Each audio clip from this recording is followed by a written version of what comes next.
Welcome to another episode, Pound for Pound Boxing Report, episode 281. I am your host, Michael. Joining me this week, Gail from Communities Digital News, um, Jacob from Jab Hook, Daniel from The Inscriber. What's going on, ladies and gents? Hey, it's a big fight week, which means it's a big fight edition of the Pound for Pound Report. Indeed. Big fight this week, arguably most anticipated fight of the year. And for me, not only is it a big fight this week, I'm trying to prepare myself for this hurricane coming this weekend, so it's been hectic.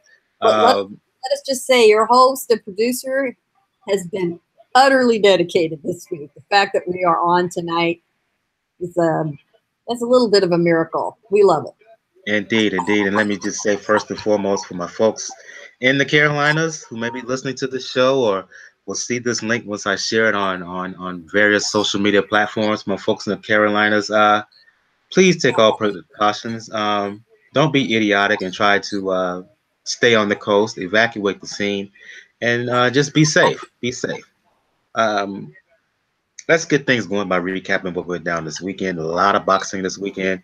We'll start out in Barclays. I'll go with you on this one, Gail. Ladies first. Talking about a women's fight.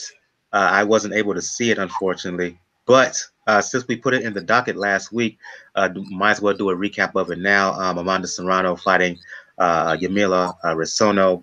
Serrano going for another title in another division. She ended up winning.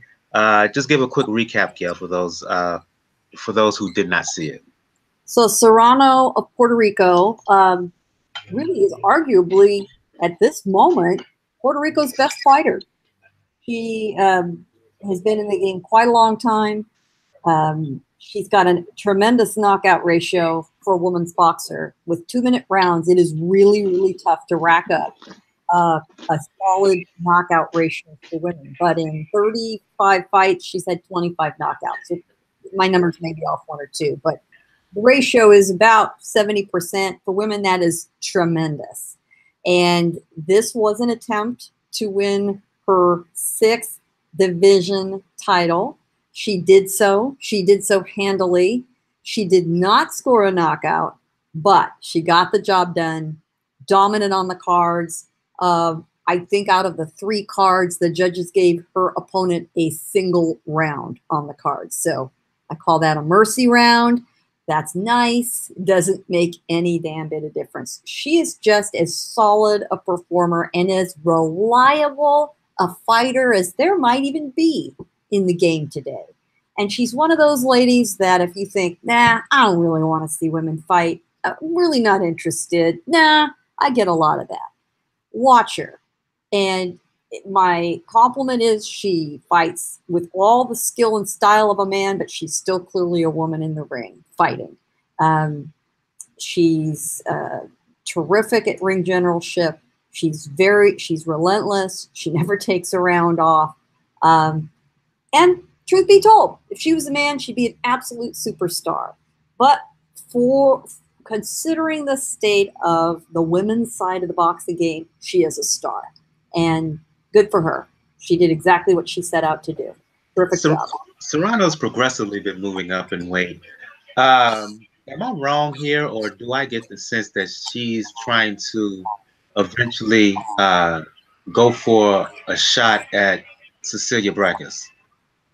Well, the bigger in the women's game, it's interesting because, compared to the men, there's a whole lot more women in the lower weight classes because they're smaller. In fact, on the undercard of the Superfly card, we had a women's fight that was an atom weight fight. ATOM, atom weight fight. You don't see those very often. Those are women under 102 pounds. Under. And it was the best fight of the night, I swear to God. But I digress. So right now, Serrano is fighting at super lightweight. And the women's divisions are exactly the same as the men's. So she's sitting right now at super lightweight. But the action in the women's division, the big stars are sitting between welterweight, which is where the Braekhus is, and middleweight or super middleweight, which is where Claressa Shields and Christina Hammer are. Serrano is 5'5.5" on her bout sheet. Is she really 5'6" or is she really 5'5"? And I see a half inch and think, okay.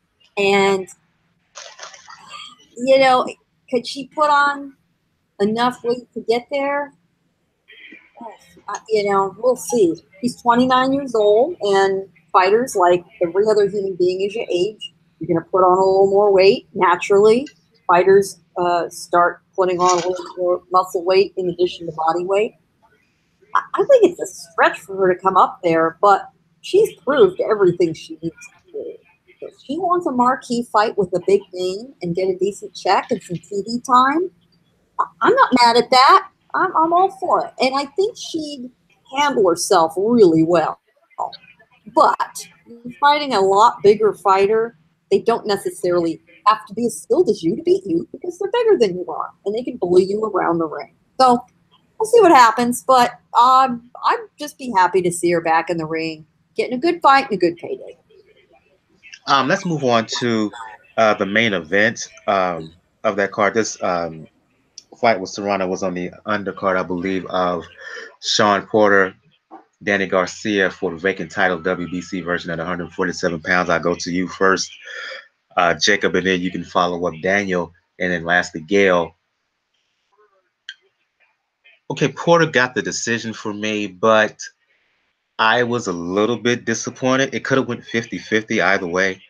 Um, I watched this fight. To me, it was solid, almost pretty meh. I didn't get the buzz watching this fight that I got from either Porter's fight against Keith Thurman or Garcia's fight against Keith Thurman. First of all, Jacob, and then Daniel, and then finally Gail. Do you think that the right fighter got the decision? One, two. Were you a little bit disappointed in what you witnessed, the action in the ring? To answer your first question, yeah, I do think it was a really close fight. I think there's rounds in there, depending on how you judge on certain things that you could have gave to either fighter. And then there was some rounds that were clearly Garcia, and then there was rounds that were clearly Porter. But close fight. I think the right guy won. As far as the fight itself, I did a bad fight, but I mean, I guess comparing it to the Thurman Porter fight was, a potential fight of the year. Thurman Garcia was a little bit, I think, less of a lesser fight if I'm comparing the two. But the style and the jumped. I think a lot of people were, at least what I was seeing, a lot of people were picking Garcia to kind of, pick Porter apart, and you learn a lot and potentially stop him and stuff. Porter,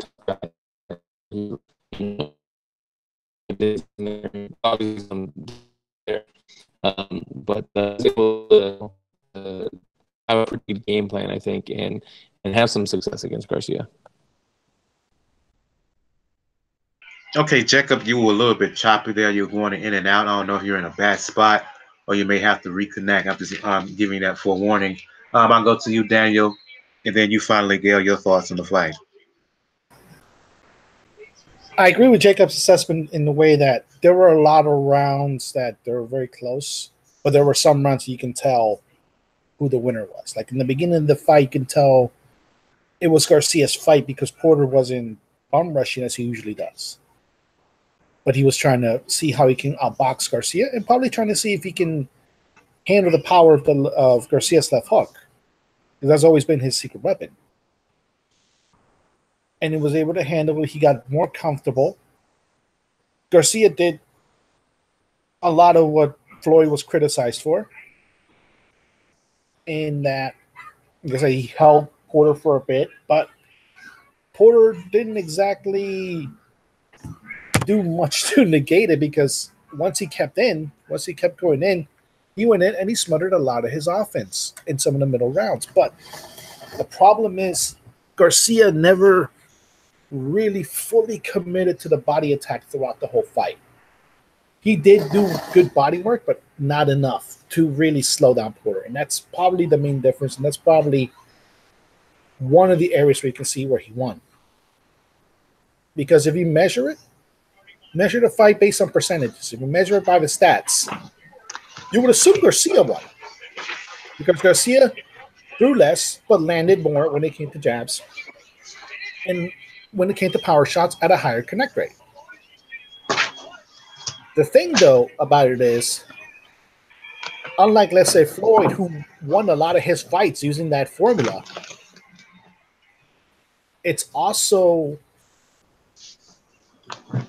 it's also his defense, how he's able to avoid punches that normal other fighters would be able to hit, and that's the area where Garcia, I think, fell a little bit short, especially sometimes in the later rounds, like the famous meme of Steve Willis from that fight. It wasn't a 10th round because he decided, like in the 9th and 10th, and I think part of the 11th, he tried to get into a dogfight with Porter. He basically gave in to Porter's strengths. So I could see that the right guy won. The scores were right to be as close as they were. But I can see the argument that people can have the Garcia won. That's the problem with Garcia. He's always, and that's been the overall assessment of Garcia. He doesn't do one thing great. He does everything well. But when you have a fighter that does everything well, and he wins constantly, he won't focus on doing something to improvement. And it kind of showed in this fight, and it showed in the Thurman fight too. Some of the same mistakes he made against Keith Thurman, he made against Shawn Porter, even though Thurman and Porter fight two very different styles. I don't think it's a case just of he won't make improvements. For me, people who have that ability to quote unquote do everything well, their failure is that they don't have the ability to change speed, to pick up tempo in the fight, particularly in a close fight. They have a bad habit of fighting at the same pace, and as a result, in a close competitive fight, at times they can be out hustled, even though the guy who's out hustling them, or person, I should say, man or woman, even though that fighter does not land the same. Thank you, Gail. Doesn't land as many punches, but because they're more active, it gives the impression that they're winning. I'll go to you, Gail. Your thoughts on the fight? A great discussion about timing. Unless you are extremely fast, and speed will always kill in boxing. Unless you're extremely fast, you have got to vary the tempo at which you fight. Otherwise, you're like a metronome timing a song, and your opponent's going to know your timing. Boom, boom, boom, boom, doo, doo. You never change. You know, the dance beat never changes. And all the guy across the ring from you has to do when you fight like that, no matter at what speed you fight at, unless it's blazingly fast. Anything below blazingly fast, your opponent is going to figure out your timing and time you. So you're better off, frankly, slowing down or adjusting your timing in what you might think is a negative way to throw your opponent off. But you're right. A fighter who thinks he's got a nice tempo and he's comfortable with it and he just stays there against a less skilled guy, they'll get away with that. Against somebody skilled enough to time you or throw off your tempo, a guy willing to rush you, physically bully you, lean on you, forearms, head, you're going to have problems with a guy like that. And that's exactly how Shawn Porter needed to fight. But the other thing he did that clearly swung some rounds his way is he stayed busier. I hope Golovkin and Canelo watched that and took some notes. when it's a super close round, the busier guy is going to get a nod from the judge, unless the less busy guy just fired off some really clean, obvious, blistering shots. But all other things being equal, the busier guy is going to get the rounds. Garcia, after the fight, complained, "Well, a lot of the punches that Porter was throwing, they only hit my arms, or they only did this." Well, that might be true, but dude, you either need to keep him off you or get busier. And in my opinion, that was a brilliant game plan. We probably need to credit Kenny Porter, Shawn's father and trainer, for that. But Shawn executed it, and he won the fight. Good for him.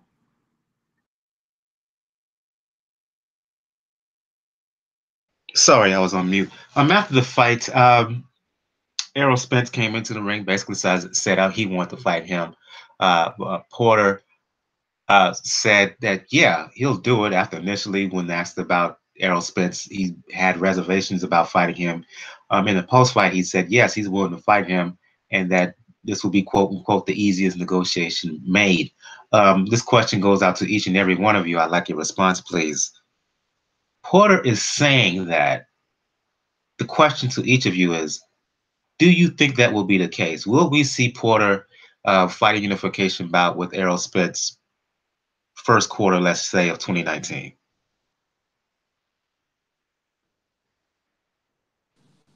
I don't think Porter's afraid of Spence, but I also it's the Mikey Garcia thing that's kind of in there in that same. You may want to mute your mic, Gail. I think the echo is coming from your end. Thank you. Go ahead, Jacob. The Mikey Garcia, fight is there around there looming also, and I know Spence has spoke on that also. So, and I think I don't know, is Spence the number one mandatory for this belt? If Thurman comes back, doesn't he get first dibs? Or I'm not sure. Let me point that out. Thurman was there.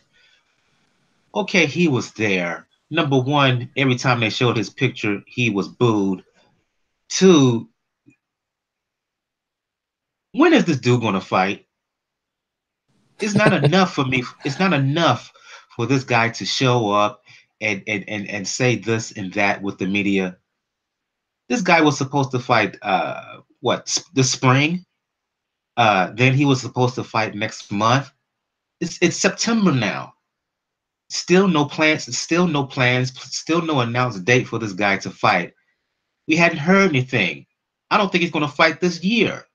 So again, you mentioned him, Jacob, but to me, he is irrelevant until he gets his butt in the ring.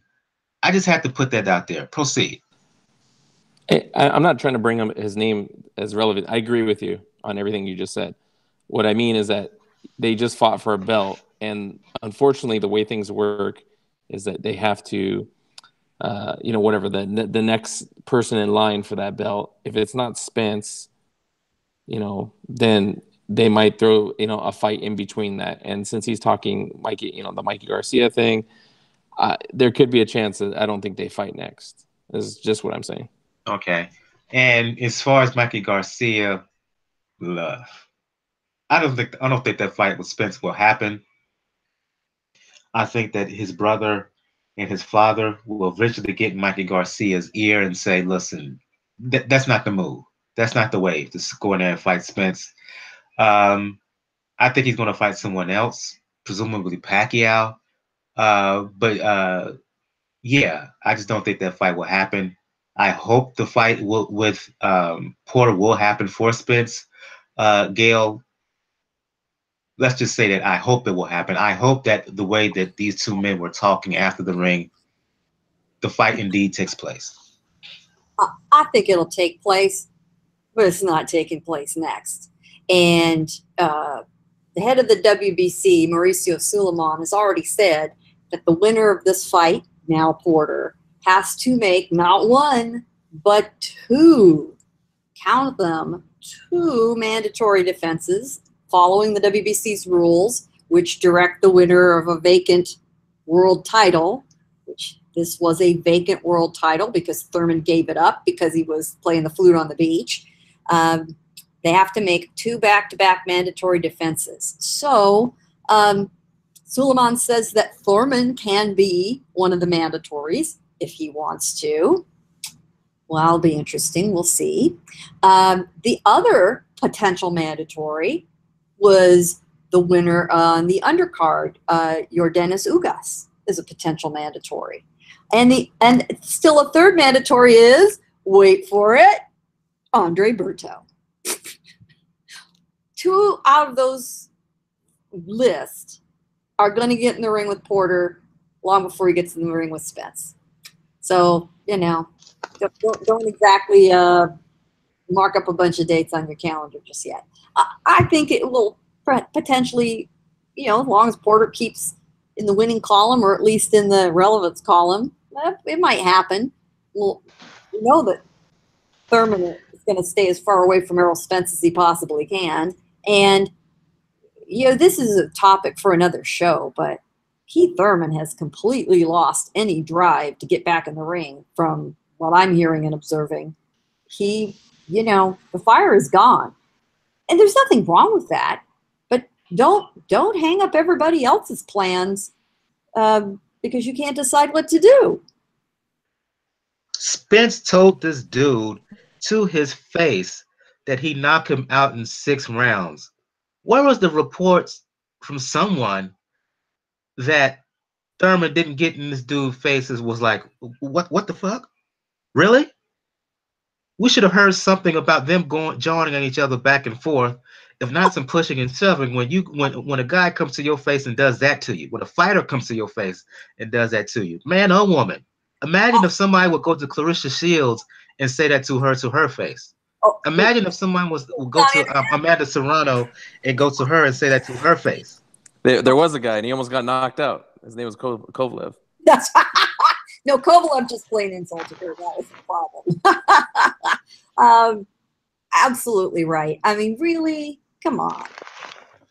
Are we kidding? Nobody challenges that?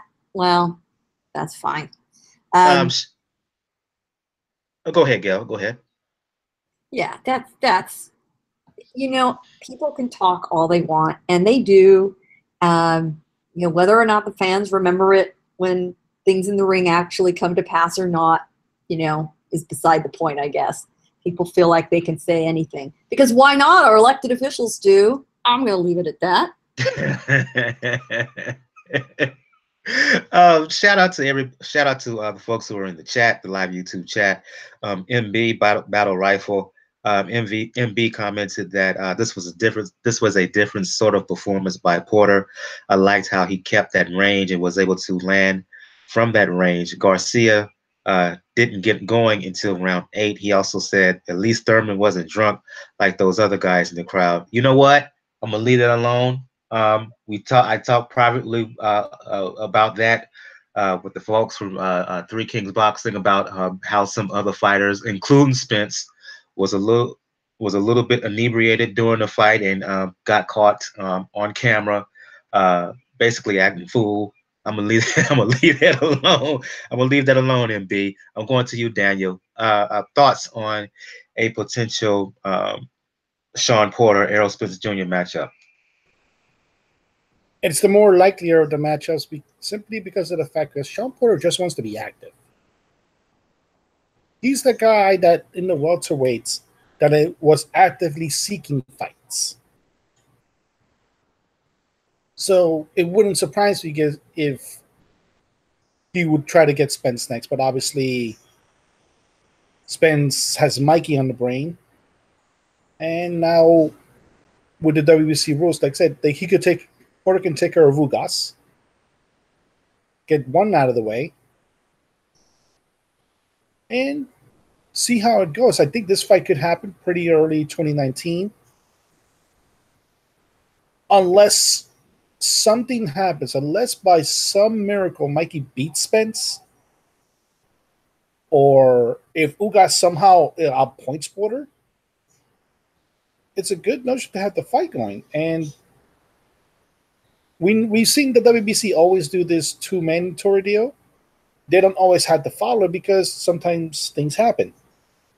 Sometimes the mandatory chooses to fight somebody else. So I can see it happening. Like Porter, I think, has the confidence to do it.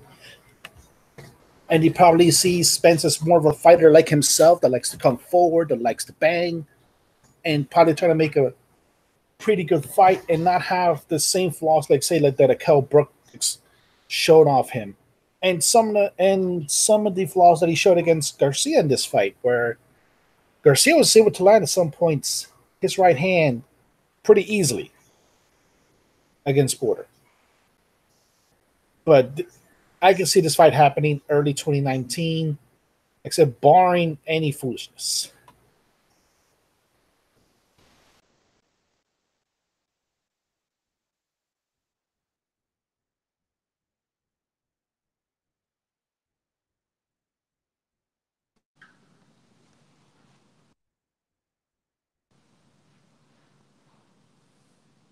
Yeah, mute.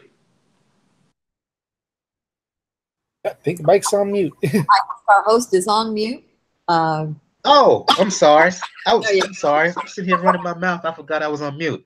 My bad, y'all.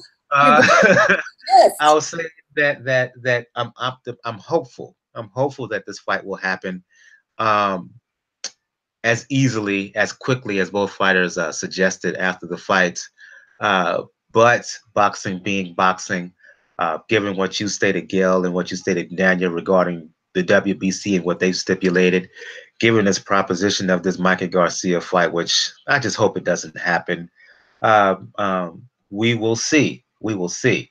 Let's move on to Superfly 3, which also took place Saturday in Inglewood. And what I may do is add my commentary on each of the three fights and then split the fights between one fight on that Superfly 3 card with one individual. Want to start with the main event, and I'll go to you, Jacob, the quote-unquote main event. Juan Francisco Estrada fought a fighter by the name of Orucuta from Mexico. He got the decision, Jacob, but for me, it was by wide decision. I think 8-4, 9-3, 10-2 along those lines by each of the judges. But for me, I have to be honest here, and I wrote this for Three Kings Boxing. I did a review for each of those fights. I wasn't impressed. Either tall fighters who are active give Estrada trouble, or maybe he's a kind of guy who fights down to competition, or maybe he was bored because he looked lackadaisical to me through large segments of the fight. I was just disappointed. I expected this guy, Orucuta is a solid guy. I'll give him that. But I feel that Estrada, when he's at his best, is elite. The problem is he was not at his best during this fight. Your thoughts? I'm a little. I mean, I wasn't disappointed. I thought it was a good fight, and I wasn't disappointed in Estrada's performance because even though we haven't really heard much of Orucuta, he's, in my opinion, is a tough fighter. I mean, he proved that, and you know his career. I mean, it wasn't like he has a decent record. He hasn't been, he has a decent KO record or percentage, and he hasn't been knocked out, I think, one time, but that it was a technical knockout because of a cut. So he's a tough guy, and he showed it in the fight. Estrada is typically a slow starter, but he had to kind of jump on his gas early because of Orucuta's pressure and stalking and the way he stalked him. And he did land a lot of good shots on him, and he just couldn't put him away. So I thought it was a good fight, good performance. I think a lot of people want to see Orucuta again. So I mean, that's what I saw. Follow-up question, Jacob. Were you live at the fight? Yes, I was there. Okay, because maybe it looked different live at ringside as opposed to watching it on television. with everything on mute. But it was just, to me, there were parts where he looked disinterested.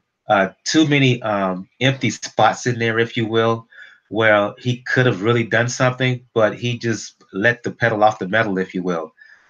So you got a different observation from ringside, and I will concede that.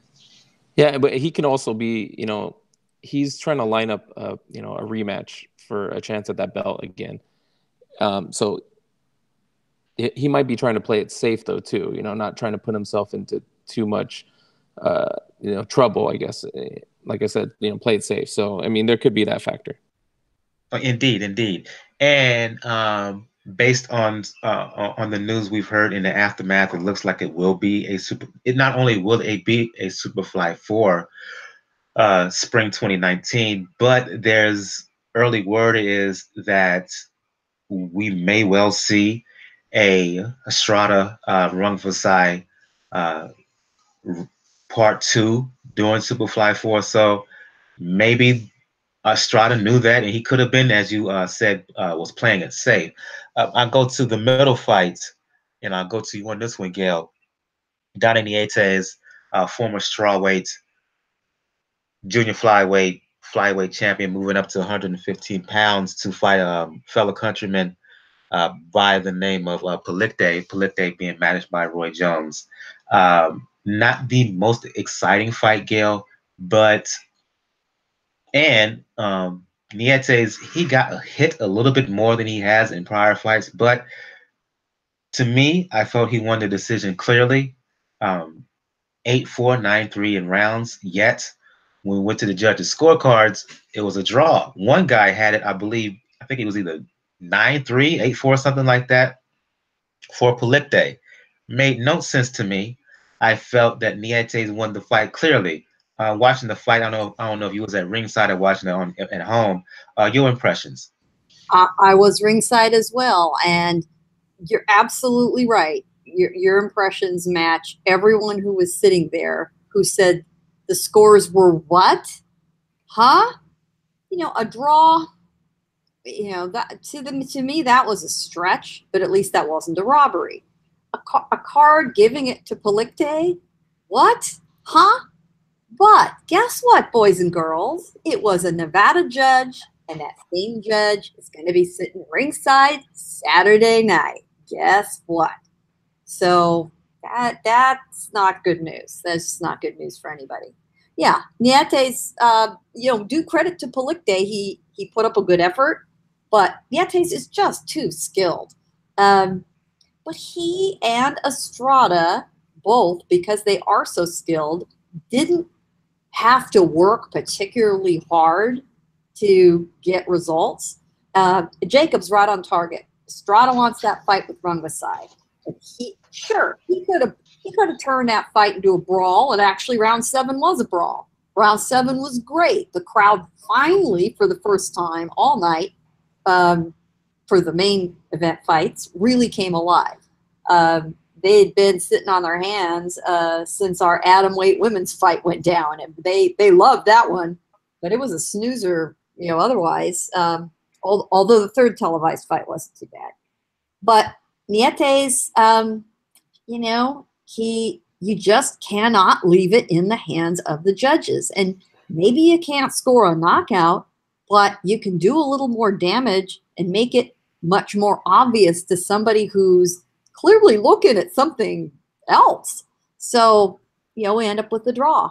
Nietes won the fight, but he at least didn't lose the fight. So what remains for him, frankly, I'd like to see him fed to the winner of the third fight, which we're going to talk about here in a few minutes. The return of former Japanese champion Ioka, who had a terrific fight. Love to see those two guys tangle. Speaking of that Ioka fight, I'll go to you on this one, Daniel, to talk about that first fight of the Super Fight 3 card. I felt that Kazuto Ioka, on the comeback following a brief retirement, his fight with McWilliams Arroyo would be the best fight on that card. after watching it, I felt it was the best card. I felt it had the most action, and I was most impressed, Daniel, with Ioka. Ioka winning a 10-round decision over Williams Arroyo. Arroyo is a tough guy; he's no joke. But Ioka, also a former champion at strawweight, junior flyweight, moving up to 115 pounds. Um, Showed a complete array of skills, head and body. Put McWilliams Arroyo down in round 3 with a straight 1-2, classic straight 1-2. Was always a step ahead and in the lead throughout the fight. Sure, he got hit some, but that's what happens when you sit there tight, fighting in a tight circle against a guy who's himself skilled. But yet and still, again, I was very impressed by what I saw from Ioka. Your thoughts on his performance and his win over Arroyo? You were not wrong. That was the best fight out of that card.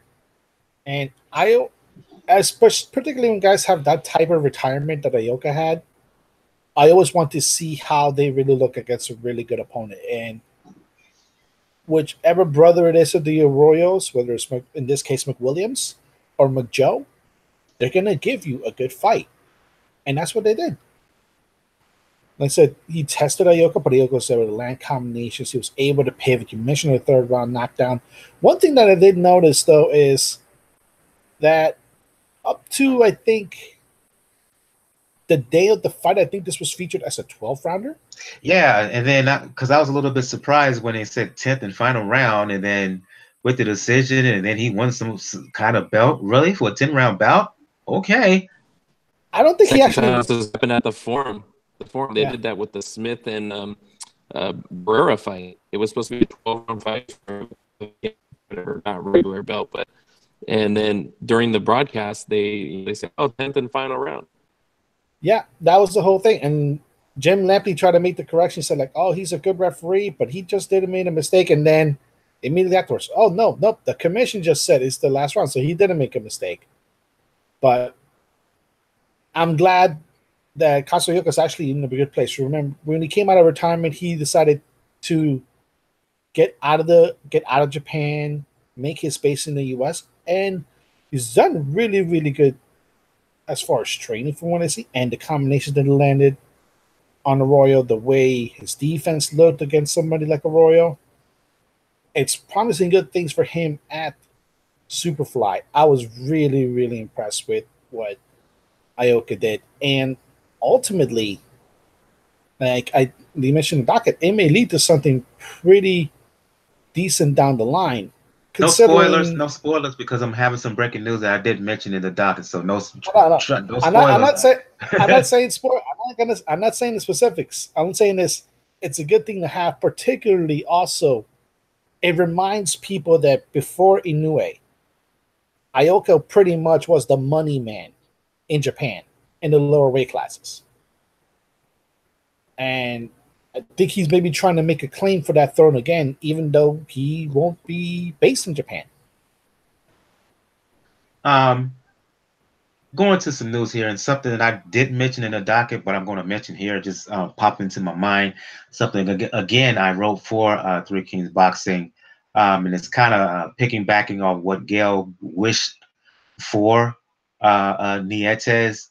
In the aftermath of Superfly 3, I mentioned that there's going to be a Superfly 4, and it looks like there's a possibility of SSR fighting Estrada in a rematch for that, assuming, of course, that Rungvisai is successful in his upcoming title defense, I believe, next month. What also popped off from Superfly 3 is there are rumors about this, and I'll go to you on this one, Daniel, that we may see a fight between the aforementioned Nietes and Ioka. The plan is, assuming that Ioka does not have too much difficulty getting his license back with the JBC. The plan is for him to put him on one of the end of the year shows. I know there's one set for December 31st, in Tokyo, where the plan is for Ioka to fight maybe on that one, maybe on another end of the year show because they usually do 2 end of the year shows in Japan, with the hope that that fight would be against Nietes. Assuming that is finalized, assuming those rumors are valid, the thoughts of a Nietes Ioka bout at 115 pounds in Japan at the end of the year.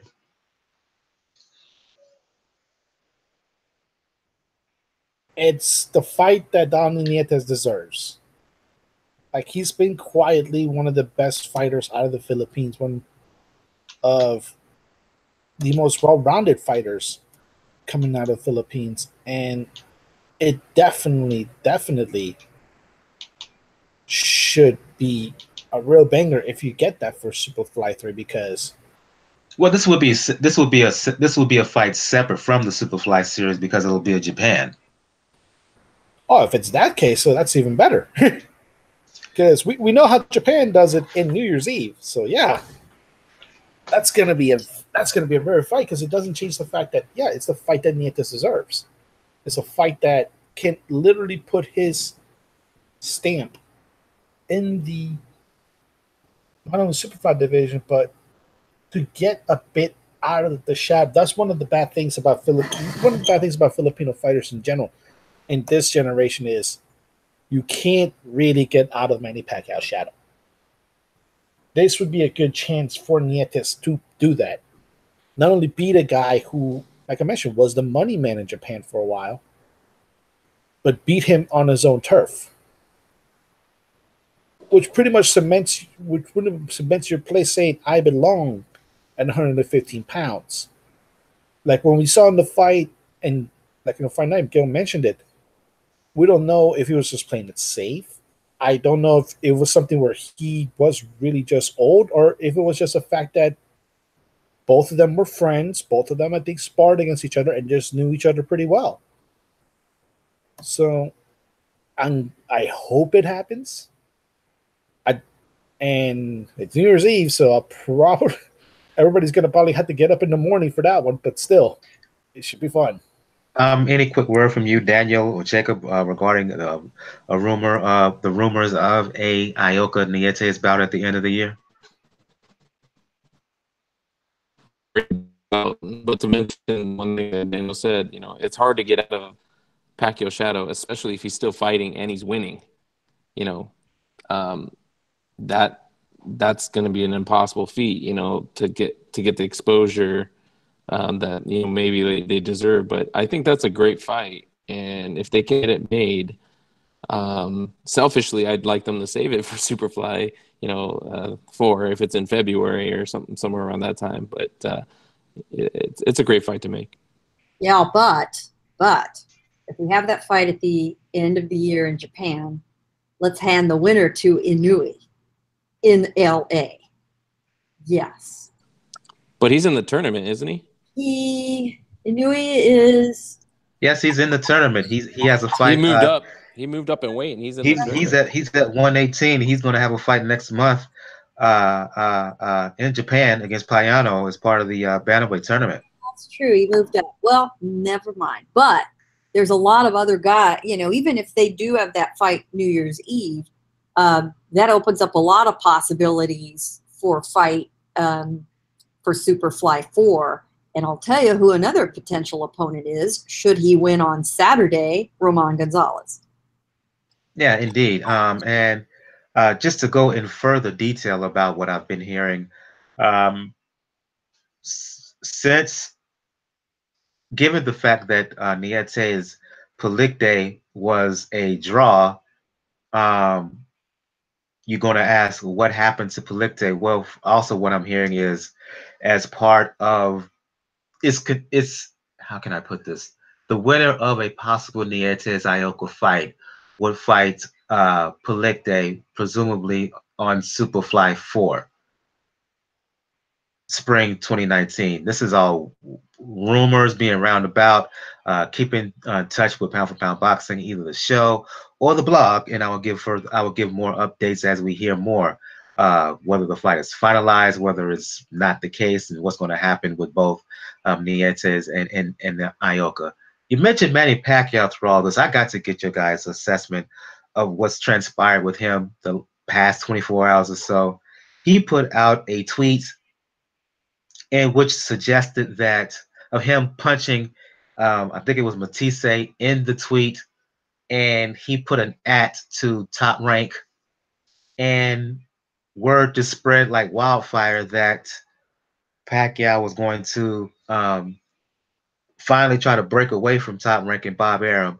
Well, it was reported today that Pacquiao was to say, well, oh, it was just a misunderstanding. Me and Arum, we're good now. Your reaction to this? I mean, just when you think that Pacquiao would have some sense and do something right for himself, he goes right back in line with Arum. Your thoughts? Oh, where to begin? Oh, where to begin with this one? First of all, that I've said it before. I think a lot of people have said it. If Pacquiao was going to make this move, he should have done it a decade earlier, when his star was pretty much at the apex after De La Hoya. He tried to, and then ultimately, like I said, got shamed into agreeing with Top Rank, and I think that's pretty much what's happening. Because obviously, like I said, if you mentioned the tweet, the whole premise of it is, like I said, he thinks that they weren't given the television right, the money for the television rights for the U.S. streaming of the fight with Matisse. So he wanted to take him to court. I don't know if it's, like I said, Aaron just bringing that up, that, oh, hey, Manny, you kind of did me dirty in 2010, and you're trying to do this again. Where's your loyalty? Where's, like, trying to appeal, in essence, to Manny Pacquiao's good nature and trying to guilt him into just relenting? Or Manny overestimated what the revenue would be for streaming in this case, and that's probably the more reasonable outcome. Yes, ESPN Plus has been a good investment. You can get fights, you can get a whole lot of other things from it, but they have had issues, and I think in one of those fights they did have issues when it came to the streaming. So ultimately, and with the fact that probably they don't have as many subscriptions yet, in reality, it may not seem as much money as an HBO pay-per-view broadcast would have given him. To me, that's probably the more likely outcome.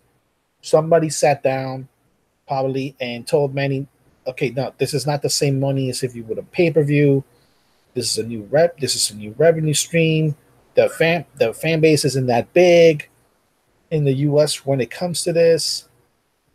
You're gonna have to let it slide, because ultimately the things that Manny Pacquiao is facing, whether it's the responsibilities back home, being a politician, or that tax bill that he still owes this country, is not going to go away anytime soon. He can try to make as many moves as he can, but those things are going to put him back to it. And his, like I said, his generosity is going to put him back into it, where he says, okay, I got as much money as I could, and ultimately it'll fall in line. I fully expect, and this is just like my own cynicism, for Manny to just fall completely back in line with Arum and just relent, say, okay, I'll fight in the US again. I won't talk to anybody else. I'll retire as a top-ranked fighter. Your thoughts, Gail and Jacob?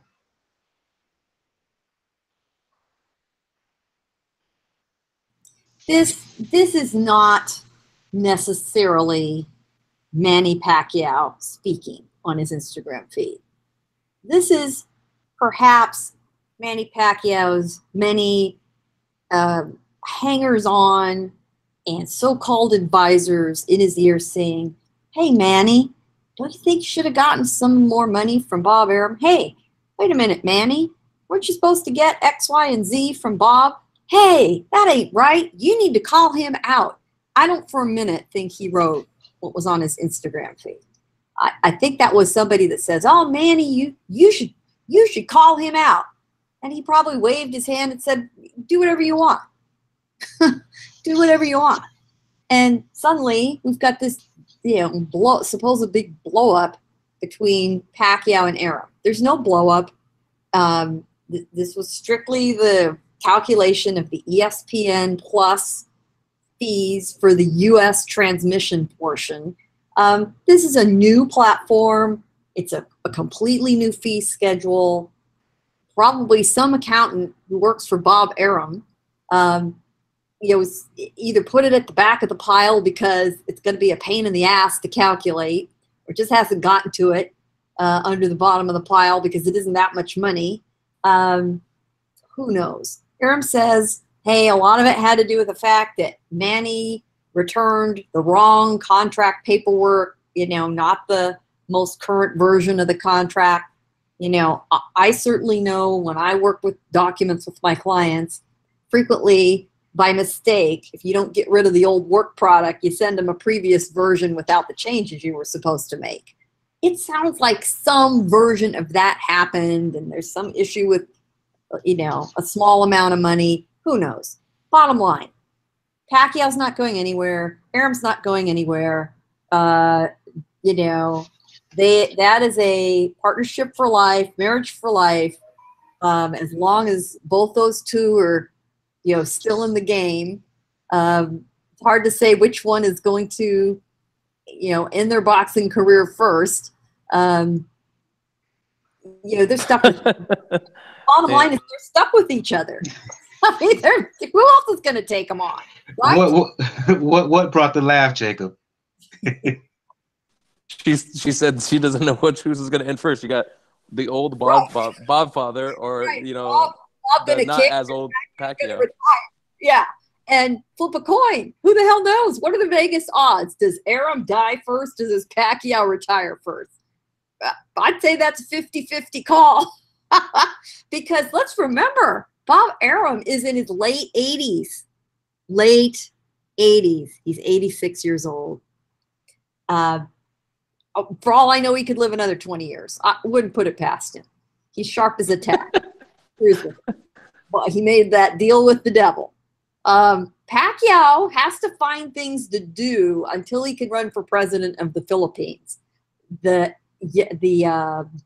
He has to turn 42. So we're stuck with Manny until he's 42 years old. How long is that? Is that what? 5 years? 5 more years? 6? 3 years. 3 years. 3 years. 3 years. We're stuck with Manny for 3 more years. Bob. Oh, Bob. If we're stuck with Manny for 3, yeah. Well, Bob will outlast him. Bob's gonna make it to 90 for sure. I'd put that bet down any day. Bob Arum ain't dying until King falls off, or the other way around. That's the deal with that. They both gonna try to outlive each other. Your thoughts on this situation with Pacquiao, Jacob? I mean, I'm kind of done with Pacquiao in the general sense. I mean, he's following the same pattern that these boxers always follow, which is they can't get out because they get used to this lifestyle and the money. And, he's so much in debt, it seems like, that he's going to continue to fight. And the unfortunate part about that is that if he keeps on winning or being competitive, that's going to just keep him stringed along longer. So, I could see a situation where he gets desperate in a way, money-wise, and he tries to make a big fight and maybe like a Crawford fight, even though that's a bad fight to make. I mean, for him, for his sake, but, just trying to, keep it going. Khan called him out. So, I mean, if they fought in England, potentially that's a big fight, that could bring big money. I mean, I think he's going to be looking for big money fights. Not so much. I mean, his legacy is already cemented, so he doesn't have to worry about that part. It's mostly, how can I get money and quick? Pretty much, pretty much. I have no real issue with everybody with what everybody said regarding the fallout from Pacquiao's tweet and then his basically coming back and saying, "My bad, y'all." Moving on to me, first of all, give acknowledgement to Gus. Gus from Corruption in Boxing. He's in the chat as well. Shout out to him. He was just saying in terms of Estrada, our discussion about that, he was saying, yes, Mike Estrada's defense was non-existent. He was unmotivated as he wanted SSR to rematch. He also said that Nietes versus Ioka is the best fight, one of the best fights right now in boxing. I will agree with that. Can we touch on one thing that Estrada did say? Uh-huh. So when they asked him about if he thinks the tainted meat is a problem in Mexico, and he says, "Oh, I eat that meat all the time, and I never tested positive." So it was a little shot. Well, one more story before. Actually, it was even better than that. You're talking about what Estrada said? Yeah. What Estrada said is tainted meat. Oh, I only eat the stuff. I don't inject it. Man. Yeah, that's a drop. Yeah, that was the quote. But remember who Estrada is promoted by. The not so subtle dig at one. Yeah, not so subtle dig at one Canelo Alvarez. Not so subtle dig, and it never hurts to keep the boss happy.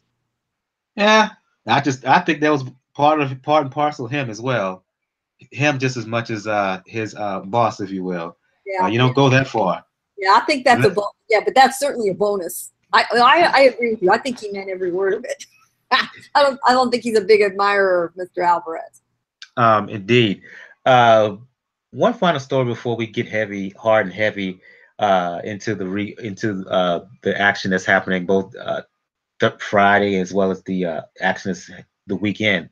Frank Warren has been making a lot of moves, signing this fighter, signing that fighter, Dazan, signing Andrade, signing announcing the fight between Andrade and Billy Joe Saunders here in the States, late October.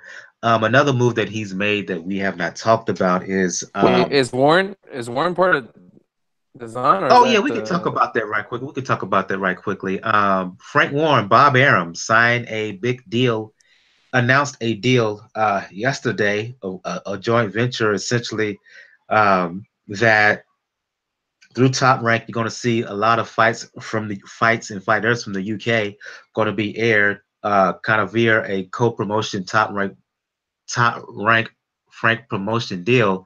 So it looks like, Daniel, that you're going to see UK fighters, a lot of UK fighters will be able to see them here in the States.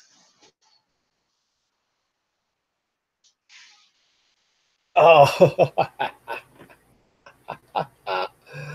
Oh. First of all, like I mentioned, ESPN Plus is snatching things up left and right. And not only snatching things up left and right, it's taking things away from both HBO and Showtime. So, because you pretty much knew like Frank Warren fights were something that Showtime and Showbox International were trying to look into it. So that's a smart move. And what I laugh about is, as Bo joins us, is I remember a show me, Bo, and I forgot another guy was into it. And it pertains to the WBO. I think the other guy who was in UK, he said that the nickname for the WBO in the UK is the Warren Boxing Organization. Much like here in the States, it's sometimes labeled as We're Bob's Organization.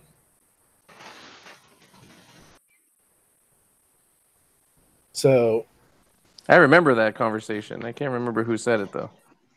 Yeah, that is, yeah, but it's actually true. It's one of the things I started to look at when the Nietes fight happened. I look at, okay, is it just that Nietes and this guy will not sign to either Frank Warren or Top Rank, that they're not getting this title?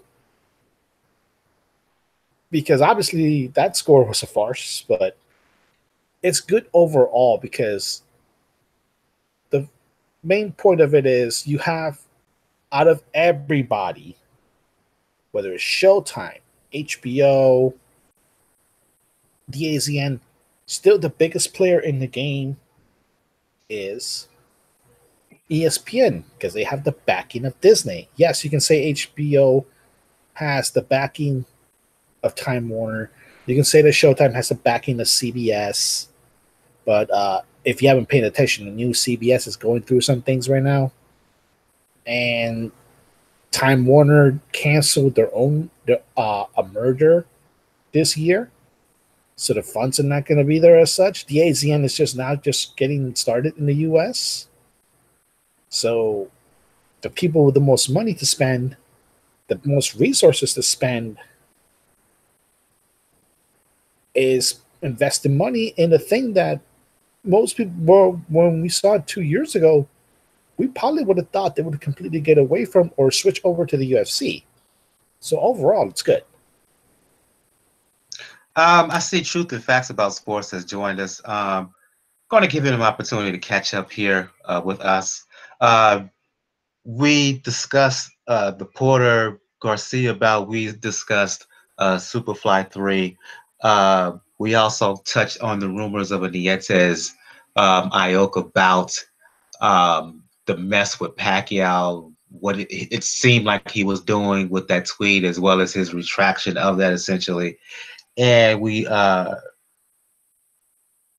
the deal, the venture with Top Rank and Frank Warren. Give you the opportunity now to pick and choose whatever you want to talk about from that, so you can catch up with the discussion we're having now. All right, can you guys hear me? Yeah. Okay. I might go in and out because I'm calling from a place that don't have a lot of reception. So I Okay. have to talk in call. Okay. I'm like debajo de la calle, and I think two guys on here know exactly what I just said. The ESPN Frank Warren thing, that is probably bigger news than we was hearing when I think PBC got new deals with Showtime, Fox, and FS1. I think the ESPN thing is bigger news because the reality is this, and I've said this before. Listen, anything that furthers boxing, I'm all for it. That's why I don't want to see none of them fail. Golden Boy, I don't want to see none of them fail. But I like this move because there are a lot of European fighters that do not get a lot of attention because people necessarily don't know who they are. Or we don't focus, on what's going on that side. Just like the WBSS tournament, you had a lot of fighters, even in the super middleweight tournament, even though they wasn't names that jumped out at you. But at the same time, you can say they were somewhat decent fights. It was just missing names that jump out at you, but they were somewhat decent fights. So I like it because it's going to give us a chance to see some of these fighters from the UK, because I've interviewed a lot of them. The guy that Daniel's talking about is Ingram Jones. I think he was the one that was on that time. So that's good. Pacquiao and Bob Arum, it's just it's a situation of where the student tried to take the teacher and the teacher showed him. And that's the best way I can put it. It seems that every time Pacquiao want to step out and do something, he realizes he can't. So you got that. Danny Garcia and Shawn Porter is the one that I want to focus on because I was on a show and I picked Porter. And here was the reason why. I felt that the fight was a 50-50 fight, and what it would come down to was coaching. And Angel Garcia, for the second time, got out-coached by Shawn Porter. I was listening to the instructions that Shawn Porter was giving, that Kenny Porter was giving Shawn Porter. Yeah, right. Kenny Porter was giving Shawn Porter. Then I'm listening to the instructions that Angel was giving Danny. He wasn't giving him no instruction. He was making good motivational speeches to his son, yelling at him, trying to get him going, but he wasn't giving him no instructions. Danny Garcia is a smart fighter, but he doesn't have that elite level ring IQ. He has enough IQ to to be competitive and be in the fight, but he doesn't have that elite level IQ. And that was the only thing that he's missing. I've said it before. I think he needs to change trainers, but I don't know if that's something he's going to be willing to do with his connection with his father. But you listen to what Kenny was telling Shawn. He was telling Shawn, double up on the jab. Stop getting so low. Don't let him get you on the ropes. And when he starts pushing back and try to hold you, hit him with the free hand. Like he was giving him helpful instructions. I wasn't hearing that from Angel Garcia at all, period. Very, very good fight. I definitely felt that Shawn Porter won. I had Shawn Porter up. I had it 115, 113 on my scorecard. So very good fight. And and then the Superfly 3. It was I think because of the previous Superflies, I think you might have expected more out of this one. But it's still I can't say it was bad. The Estrada fight especially, he just got more than what he, like, a lot of people felt that he should have blew that guy away. He just got more than what he bargained for in that fight. And it happens in boxing. Sometimes guys come to show up and they don't show up to lay down, and they show up to either show up to win, or they either show up to to let you know that, hey, I'm a force to be reckoned with. And that's just what that was. He just ran into a guy that just didn't come to lay down, and he came to fight, and that's exactly what happened. He fought. And then as far as to piggyback on off what Daniel was saying when I came in, see, the thing about what we're seeing now is everybody is realizing, listen, we have to broaden our horizons. We have to be able to reach a bigger audience, and we have to be able to get it to a bigger audience in a better way. And that has been my one knock when I went off about HBO last time, is they have refused to try to do that because they think, hey, we're still the biggest thing for boxing. And you're quickly starting to find out, well, no, that's not true. You guys are going to have to do something. They may not get Kovalev and Alvarez fight, might not be on HBO. I've never heard of that.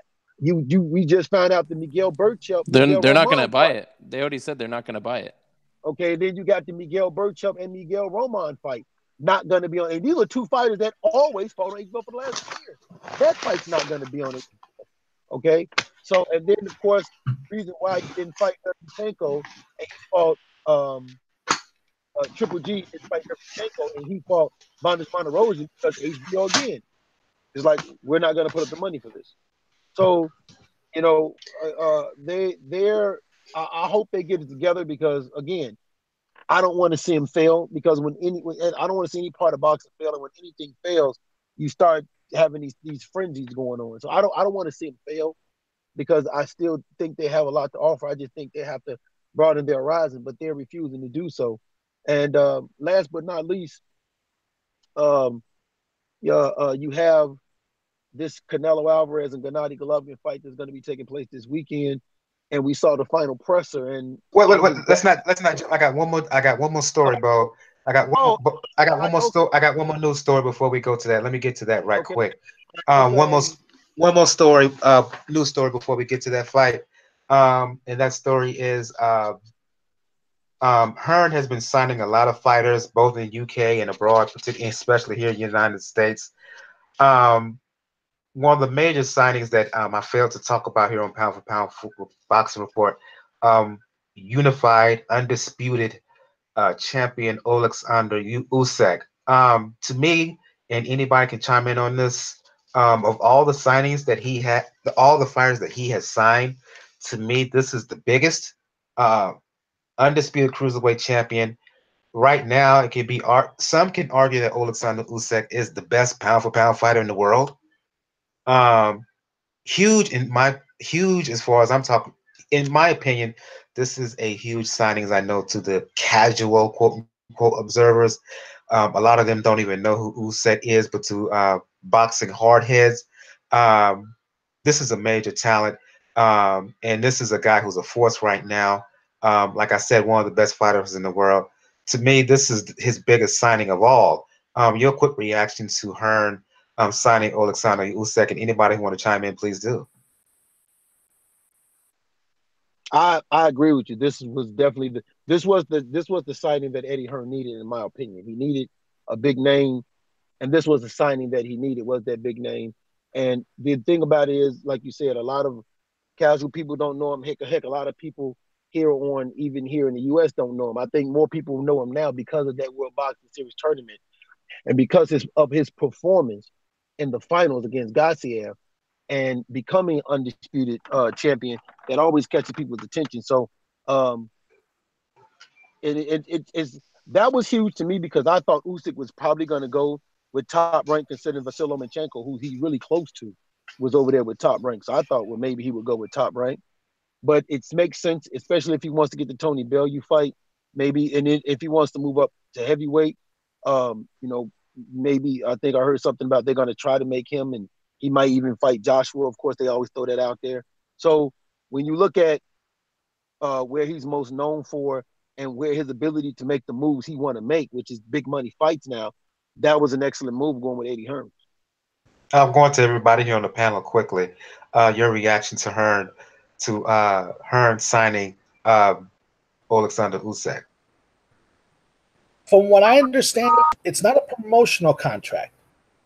It's a contract in conjunction with K2 for the right to stream fights that Usyk has. But it came out from official Eddie Hearn's account, so there's a little bit of confusion there. But it's a move that pretty much secures that we're going to get Usyk Bellew, which is a fight that I would like to get. It's Usyk versus technically the lone cruiserweight champion other than Lemieux that he hasn't beat. So that'll be a good fight. And the Joshua thing, I'm just gonna leave that alone for a bit. You're gonna have to see whether Usyk will actually move up to heavyweight or whether he'll stay at cruiserweight for a while, because he can, like we mentioned, he can hit, he can land combinations, he can outbox you. But in the heavyweights, it all ends with one punch. So it's a good sign. Like I said, the ASEAN is building themselves up a pretty good war chest. The question is, how soon can the fights happen? Great move. Quick word from. Go ahead. Great move. Yeah, this sets up a Bellew fight. And let's remember, as Usyk's looking down the road, he is known to the UK audience and the European audience in general. He fought in London in the Olympic Games. He's very familiar. He's very comfortable there. That's a great venue for him to fight within. And, his prospects here in North America are limited. So this is smart. And Usyk has said on multiple occasions he'd love to move up to heavyweight. He has no problem moving up to heavyweight. And let's face it, he's absolutely the best cruiserweight in the world. I mean, there's not even anybody close at this point. But the big money fights are at heavyweight. Even a mid-level, a top 15 or a top 10 heavyweight fight is probably going to pay him more than a cruiserweight fight. So as you move through your career, and you like to buy those Gucci shoes and drive your Bentley, both of which Usyk does, you want to make some money. I get that. So this is a very smart move by him. Quick word, Jacob.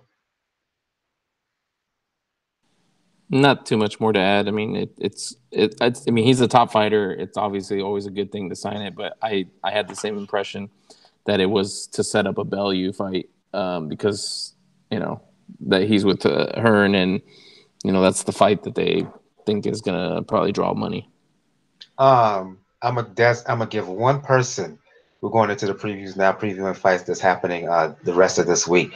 Going to give one person to talk about Jose Ramirez, Antonio Orozco before we go heavy into Golovkin, Canelo. Whoever, the first person who speaks on it, you have the floor to talk about Jose Ramirez and his junior welterweight defense, WBC belt against Orozco. If you want to stay silent on it, let me know. The floor is yours, folks.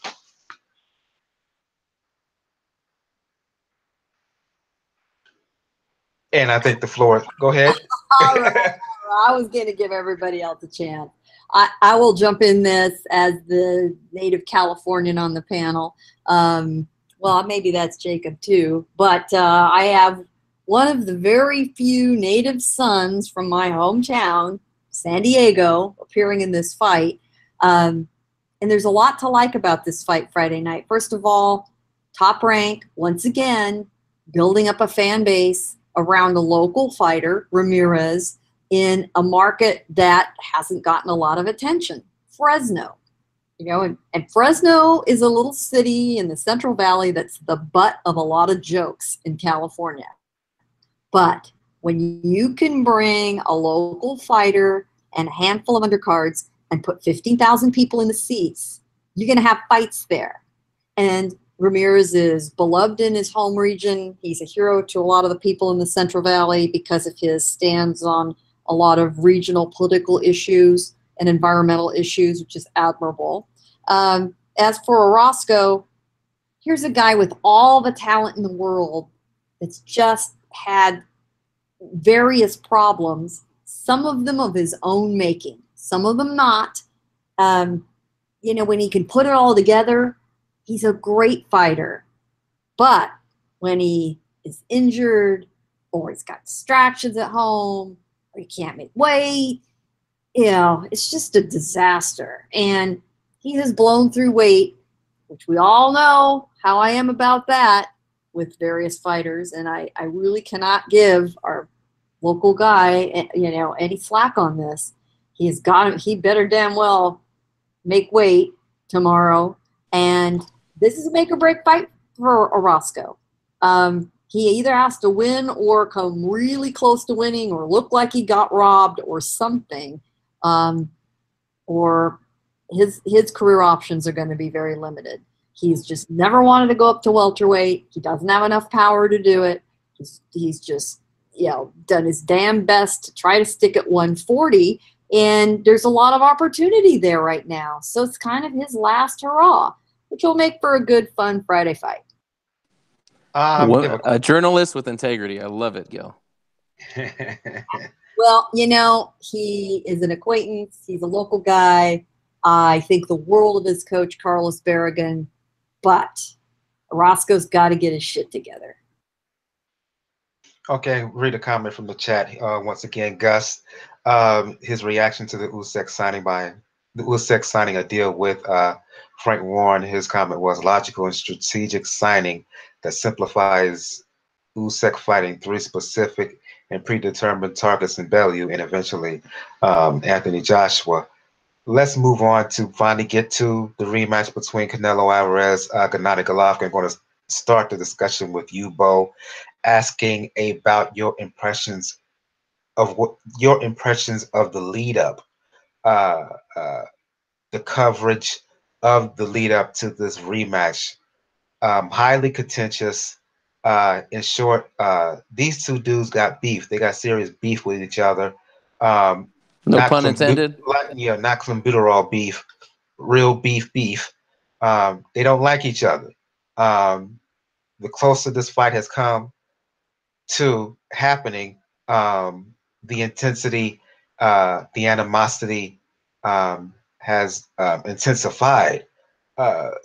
Your thoughts, Bo, on what has transpired between the two coming into this highly anticipated rematch Saturday?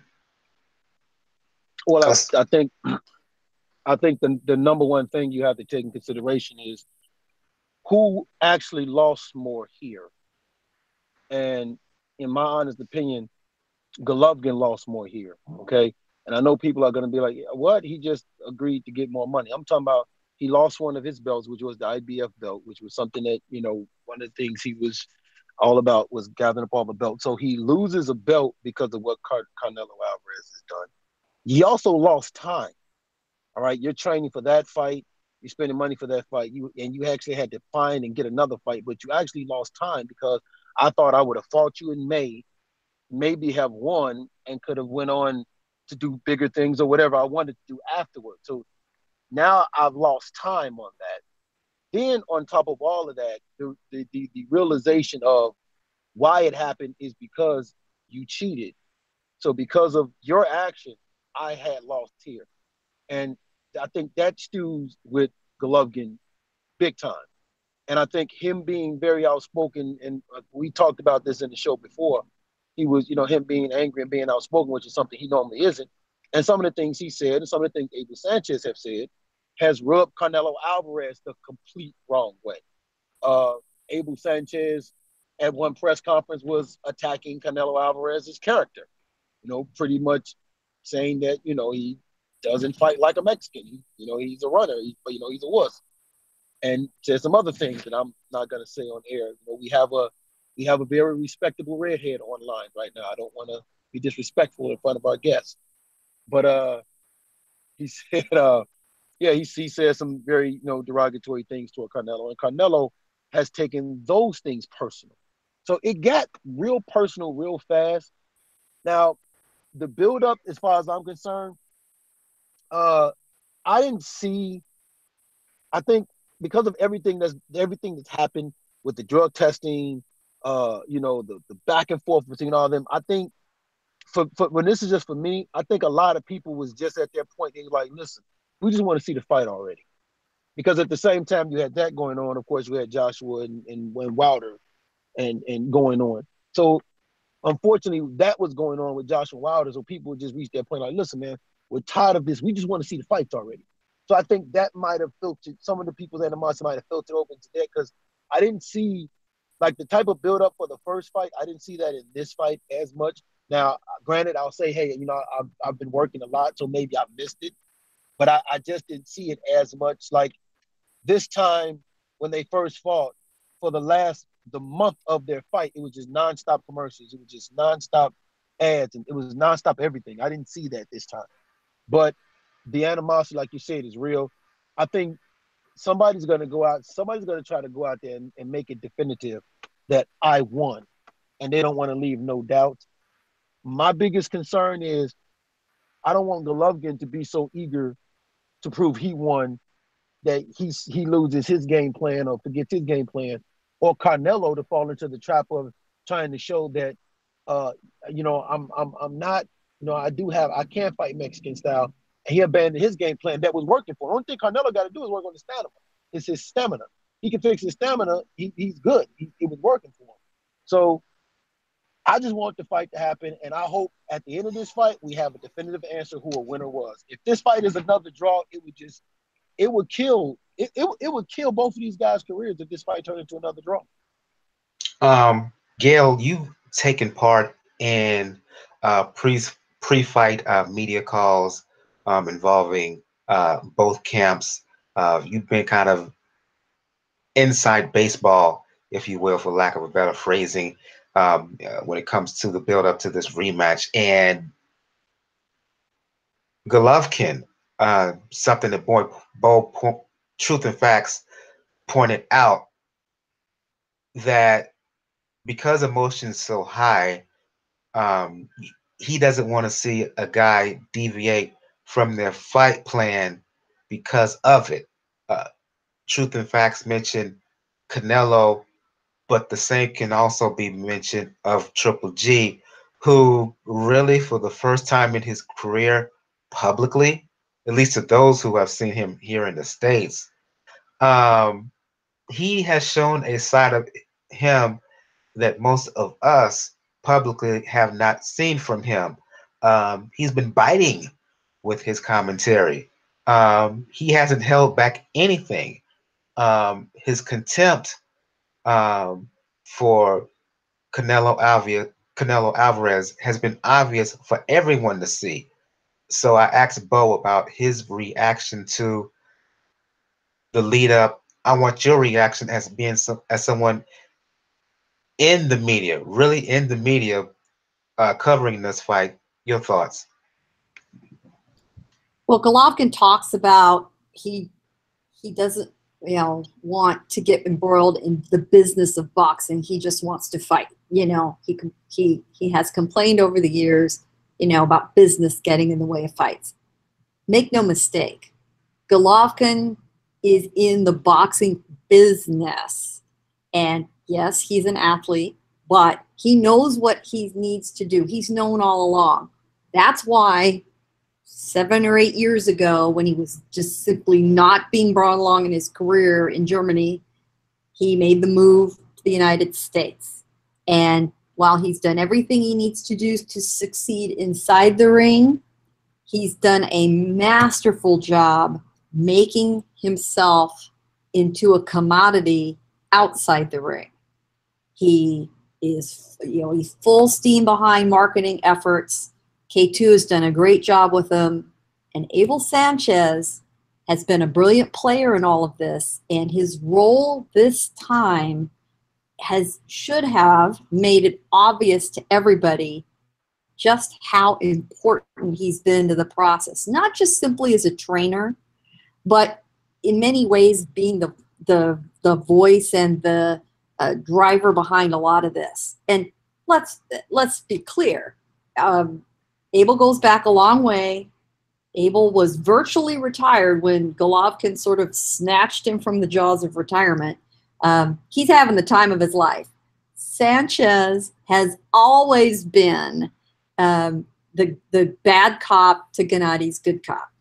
Sanchez likes to get aggressive with trash talk. He enjoys it. He's always been his bag man. And in this case, the beast was unleashed because he has really figured out how to push Canelo's buttons. And I'm sure behind the scenes, K2 has said to him, Abel, we're letting you off the leash. Rattle his cage, screw with his head, go for it, be the bad guy, go after him. And Abel has enjoyed every minute of it because that's part of the sport to him. And I'm not saying he's doing it as an act. I think he's been disgusted at, some of the ways the Canelo camp handled themselves. And then, of course, Canelo played right into their hands with, the whole clenbuterol problem. So they have waged a tremendous bit of psychological warfare against Canelo. We'll see how well he did come Saturday. They're trying to provoke Canelo into a come-forward Mexican-style fight, which is to Golovkin's advantage. The one and only thing Gennady has to change is he's got to get started faster. He can't have those feeling out rounds. And we shouldn't see that. This is round 13 of this fight. So he should come right out of the gate, right after Canelo, pressure, pressure, pressure, busier. And some of those swing rounds that he didn't get on the judges' scorecard last time, he needs to get them this time to make the outcome different. I'd love to see them both take it out of the judges' hands. I just don't think they're going to. But the animosity is for real. Today was the final news conference.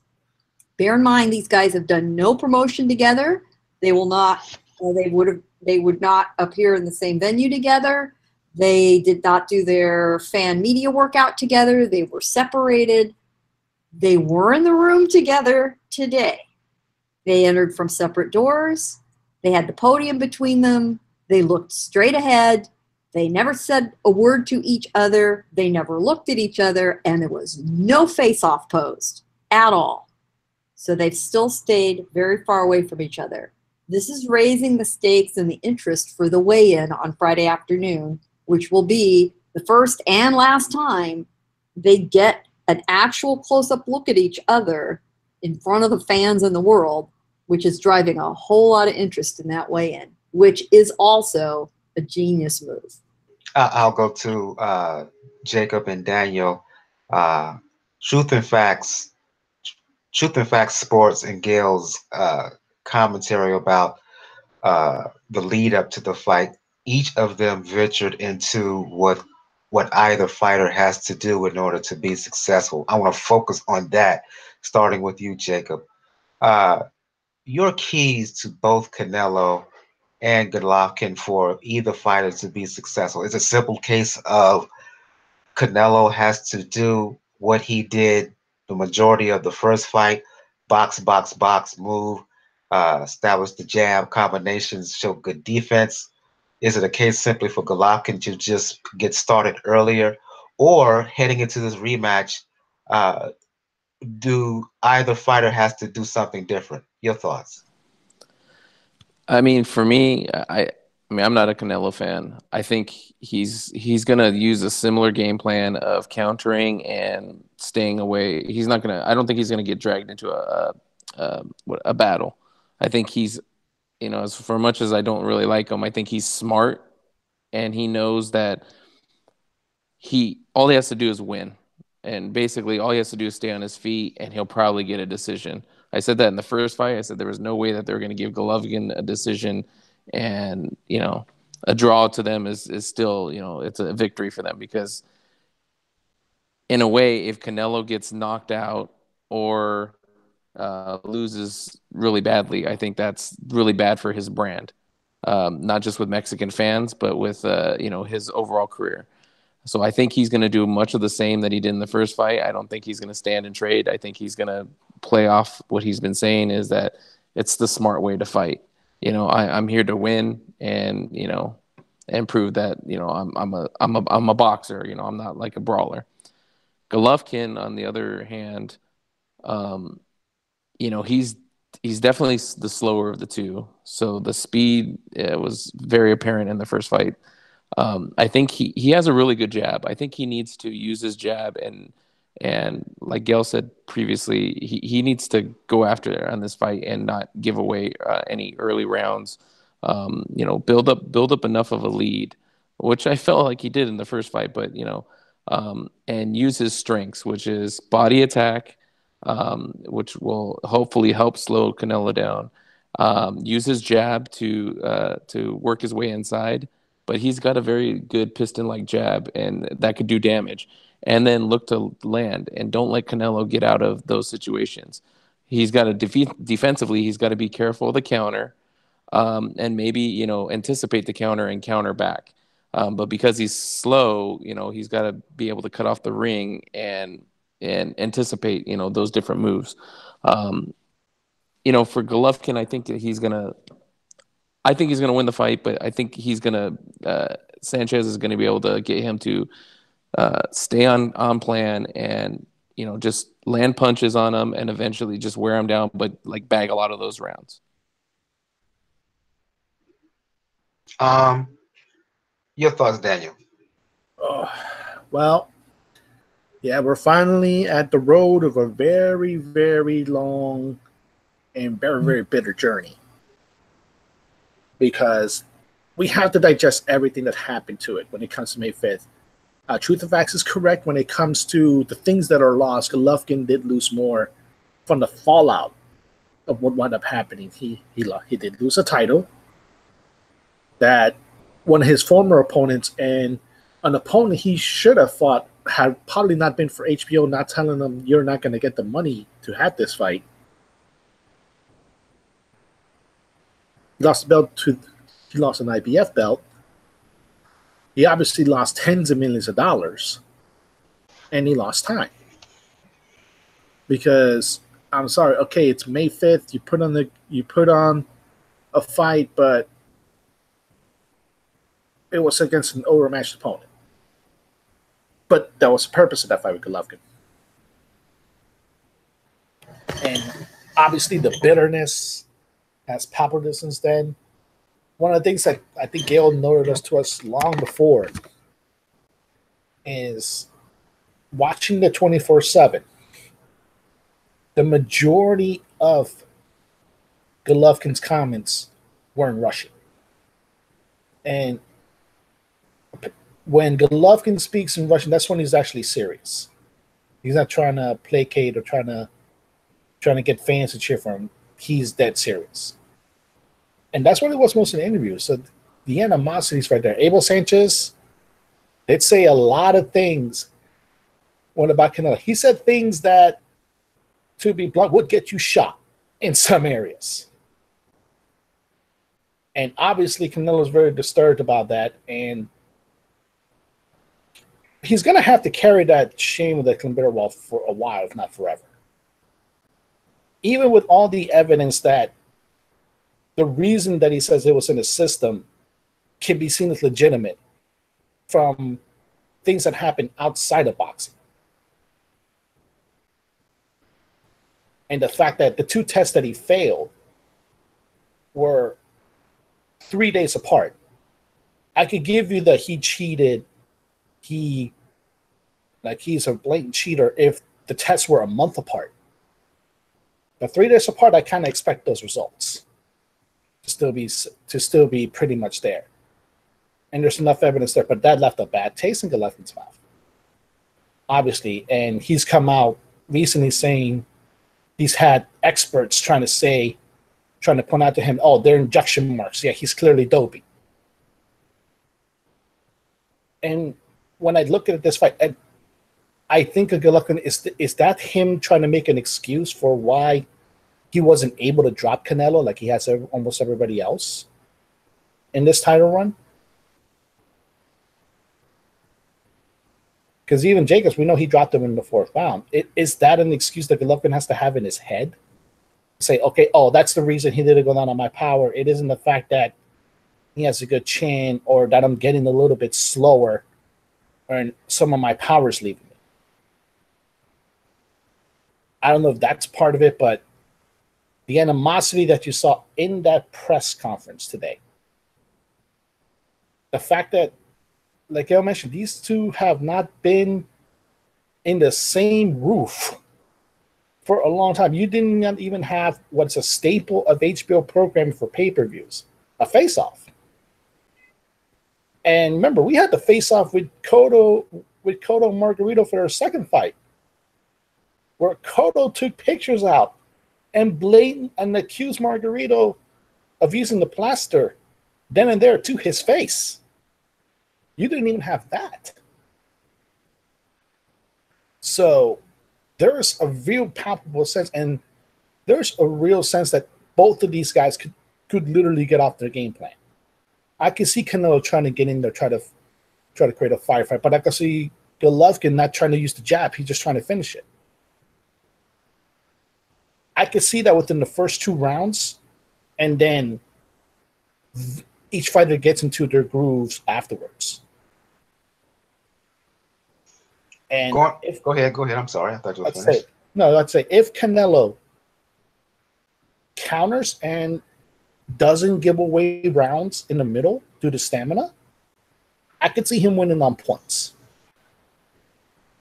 To me, this is a situation where Golovkin has to knock him out. He has to knock him out because there's too much at stake for him not to. And not to mention the fact they placated everything to satisfy. Remember, the referee is not from Nevada. Normally, fights in Las Vegas this big. It's a Nevada referee. It's not one of them. It's from New Jersey. They brought in 2 judges from out of state. Granted, they're excellent judges, but they brought them in. Normally, when you have 2 Vegas judges and 1 outside judge. So they've done everything to try to placate any sense of entitlement from Golovkin's mindset. But this is a fight I think he probably feels he has to knock him out just to prove a point. And if he tries to do that to prove a point with the way Canelo countered, and if Canelo can stay more active in the middle rounds, not try to weather the storm as much, I could see him winning the points. Final predictions, folks. Going back to you, Daniel, and then going to everybody else. What's your official prediction for Canelo Alvarez, Gennady Golovkin rematch? Split decision, 115-113 to Canelo. Jacob. I think that Canelo will get the decision, but Golovkin, in the eyes of everybody, will have won the fight. Truth and facts about sports. I'm gonna say it's gonna be another draw. Really? Another draw. Oh my God. Wow. That's not a bad Yeah, pick. If he's in it's Vegas, you if you put that think on there. about it, if you think about it, it's a very strategic answer. I cannot be wrong. I can only be right. I'm gonna leave that alone. I'm not gonna get you for that now. I'm not gonna get Well, you for that. if one of them gets knocked out, then yeah, you could be wrong. I'm gonna get you for that now. Gail, your official prediction. I think it's going to be a close decision. It is not going to be a stoppage, but I do think Golovkin will prevail. I think the head games will have worked. I do. If it's a draw, I'm going to be looking around the room at heads blown. Um, So, hey, Jacob, you're wrong there because I didn't pick a winner. I said a draw. So if it's a draw, I'm right. If somebody wins, I'm not wrong because I didn't pick a winner. But So technically, a draw is not just because you don't pick a winner doesn't mean that you win. no, but you can't say I was wrong either because I didn't Can't pick win a the winner. lottery. Can't win the lottery unless you buy a ticket. So if you're going to be on the fence, Yes, then I can't give you credit for a win. but if I don't buy a ticket, I can't complain about not winning. I think you're trying to play mind games like Abel pretty much. Sanchez. So I'm being able to Sanchez for the moment. No. You're being a lawyer. That's what you're being. Okay, one more comment here in the chat from Gus from Corruption in Boxing. He said Canelo made one fatal mistake. He arrogantly showcased his defensive skill by languishing on the ropes. For those in the chat who are still in the chat, Gus, MB, give your prediction in the chat, your official prediction. Canelo, Triple G, who you think is going to win? For me, Karma says Triple G should win this. I'm going with Triple G. Um, late round stoppage. Gus is right. He made the mistake of languishing on the ropes. Triple G is going to get started faster this time. My only concern is that he suddenly gets old. If he suddenly gets old, he may get knocked out. But I He think, is old. get old in one night. Old in one night in the boxing sense. But I think he's so motivated. He's so hungry to get back at Canelo. He's going to start. He's going to start. He's going to fight like he got ants in his pants, and he's going to be so up for this fight. He's not going to stop. He's going to get to Canelo's body to the point that it slows Canelo down. I still wonder whether Canelo is still fully healed from the knee injury that he suffered. And because of that, I wonder if he really has legs, two healthy legs. And I just think that Triple G is going to get to his body, which will eventually slow him down and wear him out. So I'm going with Triple G. I know it's against conventional wisdom, but I'm going with Triple G here by late round stoppage, 10-11. Let's go into the other cards on this, the other fights on this card, and I'm just going to split this up for everyone else here since we're a little bit short on time. I will go to you on this one. Jacob. Jaime Munguia, Brandon Cook. Munguia coming off of a title defense this September. He's returning quick. Not September. Earlier this summer. I'll say that. I forgot which month. Fighting Beefy Smith. Highly entertaining bouts. He won, but Beefy exposed some flaws in Munguia. Your thoughts on his upcoming bout with Cook? I think Munguia is gonna win. I mean, I'll be honest. I haven't really heard of Cook. I know he's a Canadian fighter. This is his first time fighting in the States, but you know, he's Munguia. As much as he has a lot of defensive deficiencies, I still think that his offensive prowess, I think, will get him the win, possibly a stoppage against Cook. I think he is going to get hit, but I think Cook, based on what I could see, is more of like kind of a fast starter. Is going to try to, get ahead early, which, could leave him open and be his undoing. But I'm going Munguia. I'm going with you, Daniel, on this fight. You may be upset at me for going to you on this particular fight. I'll be the first to admit I'm not a fan of this fight. I don't have any real interest at all. David Lemieux, Spike O'Sullivan, make whatever you can of it. You're not gonna have fun watching Rock and Sock and Robots? That's pretty much what's gonna happen. It's Rock and Sock and Robots, but the difference is Spike O'Sullivan is fresher in this case.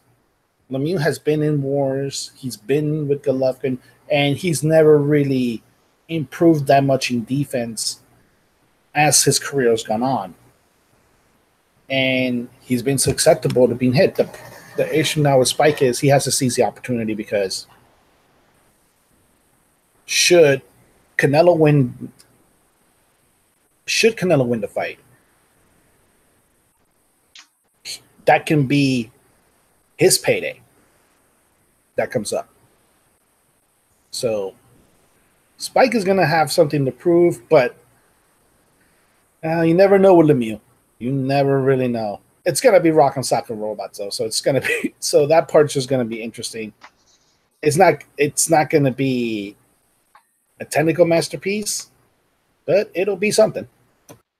And I see in the chat, Gus from Corruption, he's responded. He feels that Triple G is going to win.